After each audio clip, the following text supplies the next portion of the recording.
Sejam todos bem-vindos a mais um audiobook do nosso canal, Carta aos Romanos, Elianai Cabral. Nós hoje vamos entrar no capítulo 3. Nós vamos estar falando aí sobre a doutrina da santificação. Vamos estar dando continuidade aos pontos que nós começamos. Mas antes da gente entrar no vídeo de hoje, eu quero te pedir para você que ainda não é o nosso inscrito, se inscrever no nosso canal, porque a sua inscrição ela faz muita diferença para nós.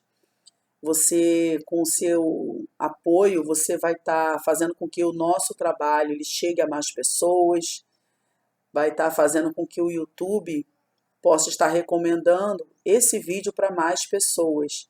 Já quero pedir para você também compartilhar, curtir, coloque aí um comentário, coloque aí a sua opinião para a gente saber o que a gente pode fazer para melhorar. E fazendo assim, você vai estar também sendo um instrumento missionário. Quero pedir para você que puder nos ajudar também na manutenção aí do nosso canal. Dá uma olhadinha na descrição do vídeo, a gente sempre deixa aí algumas informações, nossos dados, né, o nosso contato. Nós deixamos aí também o nosso Pix para você que é uma pessoa liberal, que é uma pessoa que gosta de semear no mundo espiritual, já que tudo que nós fazemos para o próximo volta para nós. Amém? Deus continue te abençoando, nos ajude aí, porque Deus também tem uma recompensa para você. Amém? Então vamos entrar aí na página 7.3, a doutrina da santificação. Vamos lá. Antes de começar a explicação textual, é preciso compreender e comparar dois aspectos da salvação, que são o aspecto legal e o aspecto ético e moral. No aspecto legal está a justificação, que trata da quitação da pena do pecado. Significa que a exigência da lei foi cumprida. Porém, no aspecto moral está a santificação, que trata da vivência cotidiana após a justificação. Como compreender, então, a relação entre a justificação e a santificação? Em primeiro lugar, a santificação trata do nosso estado, assim como a justificação trata da nossa posição em Cristo. Observe isto. Na justificação somos declarados justos. Na santificação nos tornamos justos. A justificação é a obra que Deus faz por nós como pecadores. A santificação diz respeito ao que Deus faz em nós. Pela justificação, somos colocados numa correta e legal relação com Deus. Na santificação aparecem os frutos dessa relação com Deus. Pela justificação, nos é outorgada a segurança. Pela santificação, nos é outorgada a confiança na segurança. Nós vamos agora para a página 74. Em segundo lugar, a santificação envolve também o aspecto posicional. Se na justificação o crente é visto em posição legal por causa do cumprimento da lei, na santificação o crente é visto em posição moral e espiritual. Posicionalmente, o crente é visto nesses dois aspectos abordados, que são o legal e o moral. Legalmente, ele se torna justo pela obra justificadora de Jesus Cristo. Moralmente, ele se torna santo por obra do Espírito Santo. Em terceiro lugar, é preciso perceber a distinção entre justificação e santificação. A primeira distinção refere-se à santificação. Vamos voltar aqui. A primeira distinção refere-se à justificação como obra definida e realizada.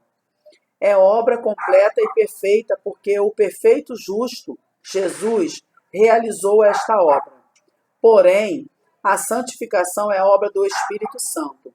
É uma obra progressiva à medida da fé de cada crente.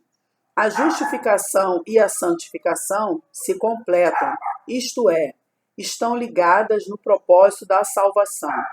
Não pode haver santificação sem justificação, mas, se fosse possível apenas a realização da justificação, qual seria a esperança depois dela?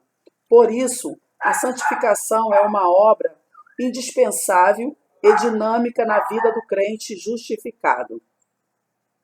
Em quarto lugar, no capítulo 6, verso 1 ao 11, veremos o processo espiritual e dinâmico que se efetiva na vida do pecador, partindo da justificação para a santificação. Outro sim, a justificação trata da culpa do pecado, enquanto a santificação se preocupa da libertação do poder do pecado. Mas duas coisas devem chamar a nossa atenção quanto à obra de Cristo por nós. Primeiro, a justificação foi realizada por Cristo sem nós. Está aqui na carta aos Romanos, capítulo 3, verso 21, essa referência. Segundo, a santificação é transmitida por Cristo para nós. Na referência já está na carta aos Romanos, capítulo 6, verso 3, carta aos Romanos, capítulo 8, verso 1. Primeiro aspecto posicional da santificação. Aqui aprendemos que, mediante a graça de Deus, justificando o pecador da pena da condenação, o pecador é colocado em uma nova posição espiritual. O método divino apresenta a libertação do pecado pela identificação pessoal e física de Cristo com os homens. Quando ele encarnou, o Verbo se fez carne. João capítulo 1, verso 14. Estava se identificando conosco humanamente. Nasceu como homem e morreu como homem. Mas pelo fato de ele ter se identificado por nascimento e morte, é que descobrimos a finalidade dessa humanização da divindade. Cristo se identificou conosco, obtendo uma posição de carne e sangue na raça humana para morrer como representante da raça humana. Hebreus capítulo 2, verso 9 e 14. Por seu nascimento, Jesus tomou a nossa posição de carne e sangue para ser contado como pecador e digno de morte. Isaías 53, 12. Pela sua morte, nós tomamos a sua posição para sermos contados como mortos para o pecado e vivos para Deus. Romanos 6, 10. Porém, que se entende por santificação posicional? É uma posição que garante uma contínua vitória sobre o poder do pecado. Uma objeção levantada. Uma objeção levantada. Vamos lá. Se por causa do pecado recebemos a graça de Deus, devemos continuar a pecar para que se manifeste ainda mais a graça de Deus? É a arguição contínua. Se os pecados dos crentes já foram cancelados e a justiça perfeita já foi realizada, para que se preocupar com o pecado? É uma pergunta que o autor está fazendo aqui. Estas arguições são perigosas, visto que elas se preocupam tão somente com o aspecto legal da obra salvadora realizada mediante a justificação em Jesus Cristo. Entretanto, a salvação tem um sentido presente e atual. Por isso, enquanto estamos neste corpo de pecado, precisamos da obra santificadora. Entendemos, então, que os justificados precisam da obra santificadora para não continuarem pecando. E para que não pequemos, identificamos-nos com Cristo em sua morte. E assim, estamos mortos para o pecado. 2. A resposta de Paulo. Aqui está a implícita e decisiva resposta do apóstolo Paulo, que diz: de modo nenhum. E reafirma a condição do novo estado de vida justificada, dizendo: como viveremos ainda no pecado, nós os que para ele morremos? A morte, portanto, é o segredo da emancipação da vida de pecado. 3. Batizados no batismo de morte de Jesus. Aqui começa mostrando que todos fomos batizados no batismo de morte de Jesus. Paulo utiliza o símbolo do batismo para ilustrar melhor o significado da morte. O significado da morte espiritual para o pecado. Esse batismo não é a justificação, não é o batismo com o Espírito Santo, nem é o batismo em águas. É um símbolo de morte espiritual, visto que batismo é uma palavra que significa mergulho, imersão. Entende-se que morrer para o pecado significa ser imergido ou mergulhado na morte de Cristo. Se morremos com Cristo, ressuscitamos com Ele em novidade de vida. É uma identificação com Cristo em sua morte. E com esta identificação, estamos livres da culpabilidade do pecado. Nesse batismo, o velho homem é aniquilado e mantido sob domínio. 4. Parte 4 aqui. A pena do pecado é satisfeita. Aí está aqui no capítulo 6, verso 7. Neste versículo, a questão legal, ou seja, a pena do pecado é satisfeita, por isso, quem está morto está justificado do pecado. 5. O justificado está morto para o pecado. Agora a gente vai para o versículo 8, né, do capítulo 6. Capítulo 6 de Romanos, verso 8. Neste versículo, o crente justificado do pecado sabe que está morto para o poder do pecado e vivo para Deus. Portanto, o viver morto para o pecado e vivo para Deus significa reconhecer que o poder do pecado opera livre para levar o crente a pecar contra Deus. Mas, pelo fato de o crente não estar sob o domínio do pecado, tem ele condições de vencer a tentação do pecado. A santificação é, portanto, um resultado da obra justificadora de Cristo Jesus. A morte quita a pena do pecado, a parte 6 agora. Aí já vamos para o capítulo 6, verso 9, ou melhor, ainda continuamos no capítulo 6, sendo que a gente vai para o verso 9. Uma vez que alguém morreu, nada mais deve. A pena do pecado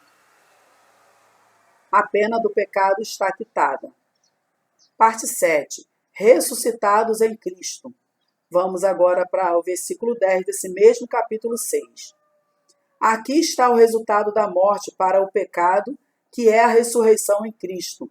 Se a morte aniquilou a pena do pecado, a ressurreição deu início a uma nova vida em Cristo. A morte para o pecado indica a nova vida e o caminho da santificação. Na justificação, Deus nos coloca em ordem com Ele mesmo.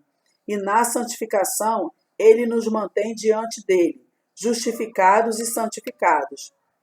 A justificação abre a porta da santificação e, então, deslumbraremos nas regiões celestiais a nova vida de poder e graça diante do Senhor que nos salvou.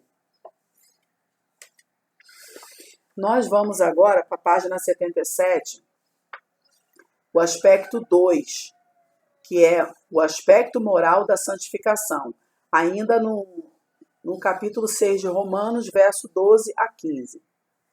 Ponto 1. Consagração do corpo mortal. Vamos para o versículo 12 ainda, do capítulo 6. Não reine, portanto, o pecado em vosso corpo mortal, de maneira que obedeçais às suas paixões. Entendemos que o pecado opera por meio do corpo, da mesma forma que o corpo pode ser consagrado a Deus. Romanos capítulo 12, verso 1. Pode também ser dedicado ao pecado. É claro que o corpo por si mesmo não pode fazer nada, pois é controlado pela mente. Entretanto, quando o pecado domina a mente do homem, ele controla as ações do corpo. A mente pertence ao domínio da alma humana. E quando a primeira alma inteligente, no caso Adão, referência a Romanos 5,12, quando Adão pecou, todo o seu ser foi dominado pelo pecado. Quando Paulo exorta os que já haviam experimentado a regeneração, dizendo: não reine o pecado em vosso corpo mortal. Ele estava mostrando aos crentes romanos que, uma vez que foram justificados, resta-lhes agora viver como tais, na santificação do Espírito. Parte 2. A vida exterior deve corresponder à vida interior. Vamos agora para o capítulo 6 de Romanos, 12, 13. As expressões vosso corpo mortal e membros do seu corpo têm o mesmo sentido. Tudo que se refere ao corpo e seus membros, em particular, pode se tornar um instrumento do pecado. O crente é convidado a oferecer seu corpo para servir a Deus, isto é, para não ser usado nas coisas do pecado. Da mesma forma que a nossa vida interior foi salva, também a nossa vida exterior, representada pelo corpo, deve corresponder à vida interior.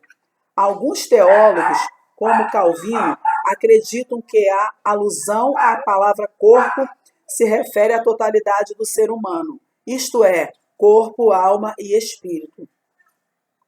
Entretanto, essa ideia é inaceitável, visto que tanto o contexto doutrinário quanto os originais gregos refere-se ao corpo físico, como o corpo nada faz por si mesmo, senão pelo comando da alma. Deve-se entender que, uma vez regenerados a alma, todas as ações corporais estão regeneradas. Então, pessoal, nós vamos parar aqui na página 77, ainda nesse ponto, o aspecto moral da santificação. Já quero agradecer você que ficou com a gente até agora, que acompanhou aí a leitura desse livro. Quero dizer para você que é muito importante que você faça aí suas anotações, porque de nada vale você só ouvir, mas se você não anotar, você não vai ter propriedade para você elaborar um plano de estudo, para que você assim possa estar bem informado sobre esse tema que estamos falando aí da santificação. Eu volto a lembrar para você, não se esqueça de, antes de sair do nosso vídeo, se inscrever, coloca aí o comentário, compartilha com alguém que você acha que vai ser muito útil, porque o nosso audiobook também ele é uma pregação da palavra do Senhor, então ele pode servir de ferramenta missionária para a vida de alguém também. Fiquem todos com Deus e até a continuação do nosso audiobook, em nome de Jesus. Amém.